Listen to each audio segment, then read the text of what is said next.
ሀያላኑ በልጦ ለመገኘት የሚያደርጉትን እሽቅድድም አጠናክረው ቀጥለውበታል። እስያ በሁሉም ዘርፍ መሪ ሆኖ ለመገኘት ያለፉትን 50 ዓመታት እንደ መስፈንጠሪያነት ተጠቅማለች። አሁንም ወደፊት እየገሰገሰች የመሪነት ሚናውን ለመያዝ ብዙ ርቀትን ተራምዳለች። አውሮፓ ከኔ በላይ ላሳር ያለች ነው። ወዲያ ደግሞ አሜሪካ 21ኛው ክፍለ ዘመን ብቻ ሳይሆን መጪዎቹም ክፍለ ዘመናት የኔ ሆነው መቀጠል አለባቸው ስትል ሁሉን አቀፍ ትግሏን ቀጥላለች። አውስትራሊያ በለሆሳስ ወደፊት እየገሰገሰች ነው። ወዲህ በኢትዮጵያ የሰው ልጅ መገኛነት በአክሱም፣ በኑቢያ፣ በግብጽ የስልጣኔ ፈርቀዳጅነት ቅድመ ስሟ ሰማያዊ እንጂ ከምድር አይደለም ለማለት ዘ ጋርደን ኦፍ ኤደን ወይም የኤደን የአትክልት ስፍራ የሚል ትርጉም ያለው የቀድሞ አልኬቡላን የአሁኑ አፍሪካ ደግሞ የዝሆን ጆሮዋን ተንተርሳ ለሽ ብላ ተኝታለች። ያቺ የሰው ልጅ መገኛዋ የስልጣኔ ሀሁ መቁጠሪያዋ አፍሪካ መሪዎቿ ጥበብና ማስተዋልን ቅንነትና አገልጋይነትን ገንዘብ አላደረጉምና በልመና በተገኘ አሊያም ከምንዱባን ጉረሮ ተነጥቆ በተገኘ ገንዘብ በተገዛ መሳሪያ እርስ በርስ የሚጠፋፉባት አንዳች ክፉ አዚምም ጠፍንጎ የያዛት አህጉር ሆናለች። እናም ዶሮ ብታልም ጥሬዋን እንዲሉ አብዛኞቹ መሪዎቿ የስልጣናቸውን መሰንበት የሚያረጋግጡበት በህዝባቸው ጉስቁልናና ግዞት ይመስላቸዋልና በየቀኑ ችግር ከማዋለድና ወንበራቸውን ከመጠበቅ ውጭ አህጉሪቱ ለምን ኋላ ቀር ሆነች? ህዝባችን ለምን ከሰው በታች ሆነ? ሁሉ ያለን ለምን ደህየን? የሚሉ መሰረታዊ ጥያቄዎች ጉዳያቸው አይደሉም። በአንጻሩ ደግሞ ሌሎች ሀገራት ህዝባቸውን አስተባብረው የጎበጠውን አስተካክለው በረሃውን አለምልመው ኋላ ቀርነትን ታሪክ አድርገው ምድርን አልፈው ህዋን እያሰሱ ታምር እየሰሩ ነው። ከዚያም አልፎ የሀገራቸውን ህዝብ ደህንነት ለመጠበቅ ቀጣይነት ያለው እድገትንም ለማረጋገጥ ህዋን ለመቀራመት የሚያደርጉትን እሽቅድድም አሁንም አጠናክረው ቀጥለዋል። በዚህም በተግባቦት ወይም በኮሙኒኬሽን፣ በግብርና፣ በደህንነትና በሌሎች ልዩ ልዩ ዘርፎች ተጨባጭ ውጤቶች የተመዘገቡ ሲሆን ሀገራት ራሳቸውን ከሌሎች ጥቃት ለመከላከልና ሁለንተናዊ የበላይነታቸውን ለማሳየት የሚያደርጉት ጥረትም ከፕላኔቱ አልፎ ህዋንም ያካለለ የሆነ ነው። ለዚህ ደግሞ ከሰሞኑ ፕሬዝዳንት ዶናልድ ትራምፕ ይፋ ያደረጉትና በርካቶችን ያነጋገረው ደግሞም ሀያላኑን ወደ ሌላ የፉክክር ምዕራፍ ያሸጋግራል የተባለው በእነርሱ አጠራር ዘ ጎልደን ዶም ወይም ወርቃማው ጉልላት አሊያም ወርቃማው አጥር የተሰኘው ፕሮጀክት ጥሩ ማሳያ ተደርጎ ይጠቀሳል። ለመሆኑ ይህ ቢሊዮን ዶላሮችን የሚጠይቀው የጎልደን ዶም ወይም የወርቃማው ጉልላት ፕሮጀክት ምንድነው? ሌሎች ሀያላን ሀገራትስ ስለምን ተቃወሙት? የሚሉትንና ተያያዥ ጉዳዮችን ልንመለከት ወደናል። ታሪኩ ጋሹ ነኝ። የልዕለ ሀያሉ አሜሪካ ፕሬዝዳንት ዶናልድ ትራምፕ አሜሪካን እንደገና ሀያል እናደርጋለን የሚል መፎክር ይዘው ከተቀናቃኛቸው ፕሬዝዳንት ጆ ባይደን በኋላም ከምክትል ፕሬዝዳንቷና የዲሞክራቶች ተወካይ ከሆኑት ካማላ ሃሪስ ጋር ሲፎካከሩ ከሚያነሷቸው ፕሮግራሞች አንዱ የአሜሪካን ደህንነት ማረጋገጥ የሚል ነበር። ፕሬዝዳንቱ በወቅቱ ከሰሞኑ መነጋገሪያ የሆነ ያለውን ጎልደን ዶም ወይም ወርቃማውን ጉልላት እገነባለሁ እያሉ እንደነበር ግን የጠረጠረ ሰው አልነበረም። ሆኖም እርሳቸው አስቀድሞ ያሰቡትን ይህንኑ ፕሮጀክት ወደ ተግባር ለማስገባት በልዩ የማስፈጸሚያ ትዕዛዝ በፊርማቸው አጽድቀው ተግባራዊ እንቅስቃሴ እንዲጀመር ትዕዛዝ የሰጡት ወደ ዋይት ሃውስ በገቡ በሰባተኛው ቀን ነበር። በእርግጥ ትራምፕ በፊርማቸው ሲያጸድቁ የጎልደን ዶም ፕሮጀክት እንዴት ተፈጻሚ መደረግ እንደሚችል ጥናት እንዲጠና የ60 ቀን ቀነ ገደብ በማስቀመጥ ጭምርም ነበር።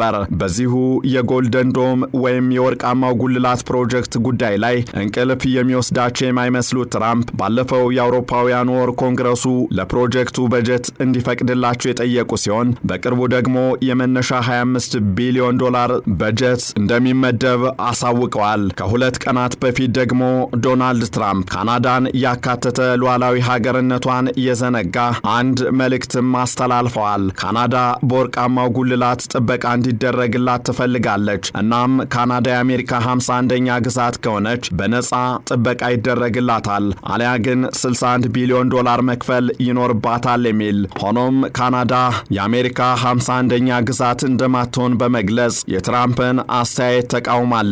በሌላ በኩል ደግሞ የዚህ የወርቃማው ጉልላት ጉዳይ አይቀሬነት እየተረጋገጠ መምጣት ከቻይና እስከ ሩሲያ አለፍ ሲልም እስከ ሰሜን ኮሪያ ድረስ ያሳሰበ ጉዳይ ሆኗል። ለምን ቢባል ደግሞ የወርቃማው ጉልላት ሐሳብ ወይም ፕሮጀክት ከእስራኤሉ የብረት ጉልላት ወይም አይረን አይረንዶም ፕሮጀክት የተወሰደ ሲሆን ይህም ልክ የእስራኤሉ የብረት ጉልላት ሀገሪቱን ከሚሳኤልና ከሌሎች ተተኳሾች የሚከላከልና የጠላት አውዳሚ መሳሪያዎችን አየር ላይ እንደሚያመክነው ሁሉ ወርቃማው ጉልላትም የተለያዩ የባለስቲክና የሃይፐርሶኒክ ሚሳኤሎችን እንዲሁም የተለያዩ የኒውክሌር መሳሪያዎችንና ተተኳሾችን አየር ላይ በማክሸፍ አሜሪካን ከጥቃት የሚከላከል የአሜሪካን የአየር ክልል የሚያጠር የመከላከያ ስርዓት ነው። ይህ ወርቃማው ጉልላት የሚል ስያሜ የተሰጠው የመከላከያ ስርዓት በአጠቃላይ 175 ቢሊዮን ዶላር የሚጠይቅ ፕሮጀክት ሲሆን በዶናልድ ትራምፕ የስልጣን ዘመን መጨረሻ ዓመት ማለትም በአውሮፓውያኑ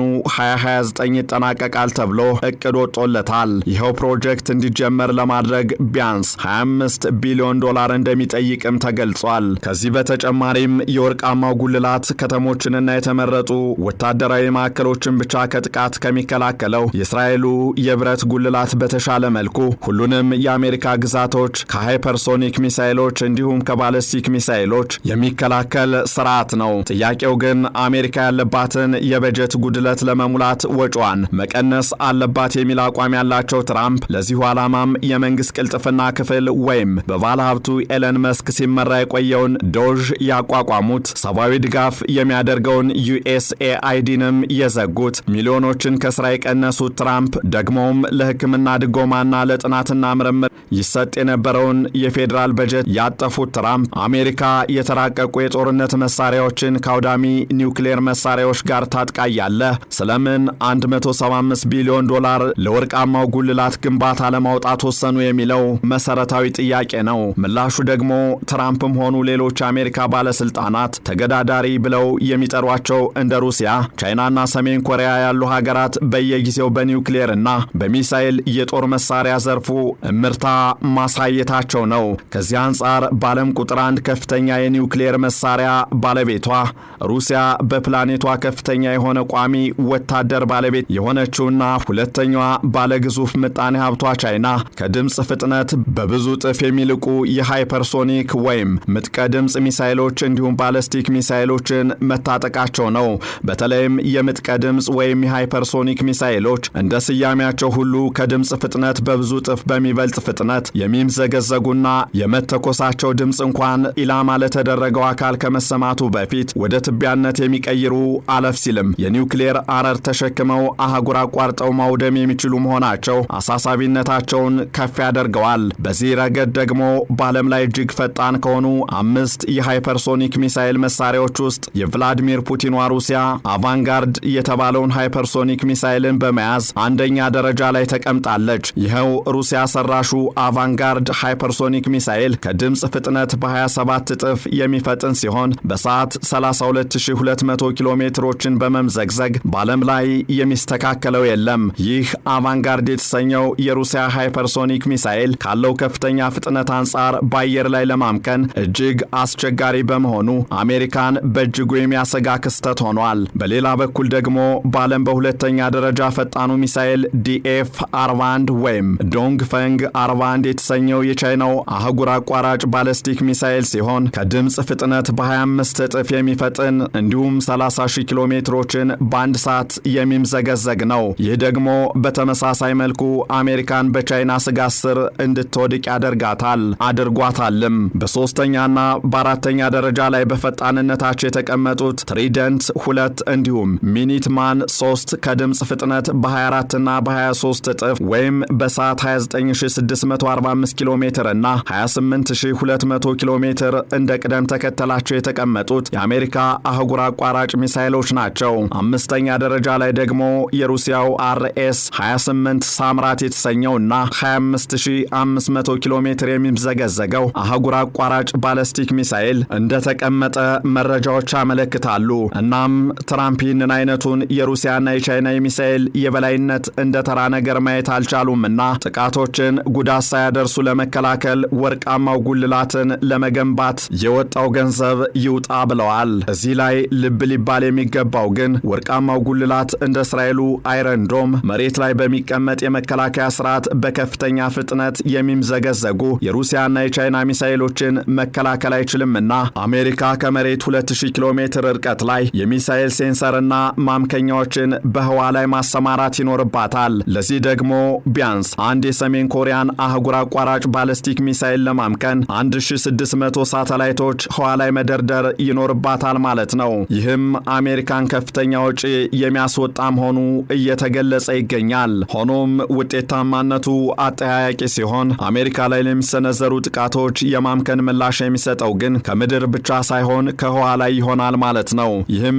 ሀገራትን ለህዋ ቅርምት የሚጋብዝ ብቻ ሳይሆን የኒውክሌር ጦር መሳሪያ ሽቅድድሙንም የበለጠ ያከረዋል። በዚህም ሩሲያ፣ ቻይናና ሰሜን ኮሪያ የዓለም አቀፍ ደህንነትን ስጋት ላይ የሚጥል ህዋንም የጦር ሜዳ የሚያደርግ አካሄድ ነው ሲሉ በጽኑ ተቃውመውታል። ሀገራቱ ሰጥ አገባ ውስጥ የገቡ ሲሆን አፍሪካ ግን አሁንም ተኝታ እያንኮራፋች ነው። አሊያም የህዋው ቀርቶ የምድሩን እምቅ የተፈጥሮ ሀብት ለዕለት ጉርሷ ለዓመት ልብሷ መጠቀም አቅቷት የሀያላኑን እርጥባን ለማግኘት ደጅ እየጠናች ነው። ይህንን ዓለም አቀፍ ትንታኔ ስናዘጋጅ ሳይንስ ኒውስ፣ ታርጌት ዲፌንስ አካዳሚ እንዲሁም ስላሽ ጊርና ኤንፒአርን በዋቢነት ተጠቅመናል።